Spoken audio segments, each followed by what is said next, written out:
La crise sanitaire actuelle bouleverse évidemment nos vies, nos façons de travailler et demande d'importants efforts d'adaptation à tous et particulièrement aux entreprises et à leurs salariés. Alors je vous propose dans ce reportage de voir comment s'organisent face au Covid-19 4 acteurs majeurs de l'agroalimentaire sur notre île, Sobory, Royal Bourbon Industries, les œufs Matines et la Silam. C'est une de ces industries essentielles à l'approvisionnement de l'île. La Sobory est l'unique société de production de riz de marque locale. Elle fournit également le marché réunionnais en légumes secs. Dès l'annonce des mesures de confinement le 16 mars dernier, la ruée vers ces produits de base dans les grandes surfaces a provoqué un rapide écoulement des stocks auxquels il a fallu faire face en augmentant la cadence de production.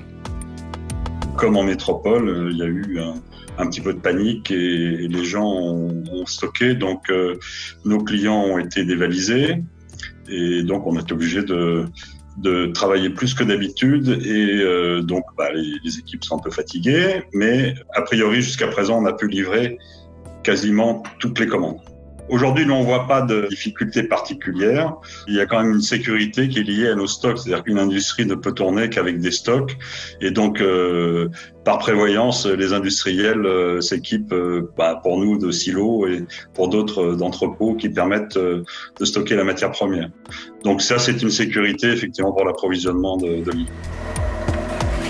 La SCEH Chemin d'Eau est elle aussi une entreprise prioritaire. Fournisseur des œufs Matines sur le marché local, elle continue sa production sans grande difficulté jusqu'ici. Comme dans la plupart des entreprises agroalimentaires, les équipements de protection sanitaire, comme les masques ou les gants, étaient déjà utilisés au quotidien avant la crise. Par chance de notre métier, on est équipé en masque, en combinaison Charlotte, donc on est plutôt bien pourvu. Donc les chauffeurs sont équipés de masques et de gants ou de gel pour les livraisons. Idem pour le personnel, on a mis à disposition des masques. Après, en termes de personnel, il y a plusieurs personnes qui sont sensibles d'un point de vue santé, qui se sont mis à l'arrêt d'office. Donc ça concerne à peu près une petite dizaine, 10% de notre effectif quand même, donc c'est important. Pour autant, la production d'œufs n'est pas impactée. La Réunion reste autosuffisante et l'approvisionnement en nourriture pour les élevages est toujours assuré par l'URCOPA. Notre principale préoccupation, c'est qu'on travaille avec des animaux et du vivant. Donc la priorité, c'est l'alimentation, l'eau, l'électricité, parce qu'on oublie tous ces services-là qui fonctionnent et qui apportent tout ce qu'il faut pour travailler. L'URCOPA, aujourd'hui, on est tout à fait approvisionné de manière normale. Il n'y a pas de rupture. Si on compare à la situation au moment des Gilets jaunes, où c'était beaucoup plus critique en termes de logistique pour les camions, aujourd'hui, pour l'instant, en tout cas, toute la chaîne logistique fonctionne, tant au niveau du port, des camions, ils sont présents. Et je tiens par la même occasion à les remercier pour leur implication. Et ils sont comme nous, ils sont en première ligne. Même constat du côté de la Silam concernant les produits laitiers. Pas de rupture de production en vue et là aussi, la sécurité sanitaire des salariés reste la priorité. Donc, avant tout, je souhaitais déjà à titre personnel remercier au nom du comité de direction et moi-même l'ensemble des équipes qui travaillent à assurer en fait l'activité ici à la Silam. Et puis à commencer par les éleveurs laitiers, les personnels de nos usines, les transporteurs, les commerciaux, les caristes, les préparateurs de commandes, bref, tous ces métiers qui ne parlent jamais ou peu et qui aujourd'hui sont les héros discrets de cette période. Donc je voudrais leur dire un grand bravo à eux. Alors pour nous, ce qui a changé, c'est évidemment le contexte sanitaire, parce que la priorité de l'entreprise, c'est la sécurité de ses salariés. Et évidemment, on agit aujourd'hui dans un contexte beaucoup plus restreint et contraint par cette épidémie. Donc l'idée, c'est de respecter les distances barrières entre les personnes, d'au moins 1 mètre, 1,50 m si possible. Et puis évidemment, d'éviter et d'arrêter complètement le regroupement de personnes, y compris pendant les pauses. L'ensemble de ces dispositifs ont aussi été mis en place pour l'accueil des visiteurs et des prestataires. Et en complément, nous avons distribué par exemple des solutions hydroalcooliques qui sont mises en place sur l'accueil des sites. Évidemment, les visites de nos sites industriels ont été suspendues jusqu'à nouvel ordre depuis le début de la crise. Et un contrôle caméra thermique est mis en place par le gardien à l'entrée du site de Saint-Pierre, par exemple. Chez Royal Bourbon Industries, la chaîne de production a dû être réorganisée pour répondre à la forte demande des agriculteurs. Les produits frais sont prioritaires pour écouler les cultures de fruits et légumes locaux.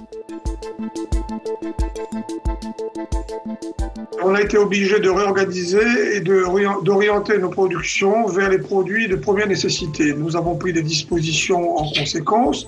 Quand je dis les produits de première nécessité, c'est pour alimenter le marché sur les produits de base, les conserves, les produits à base de fruits.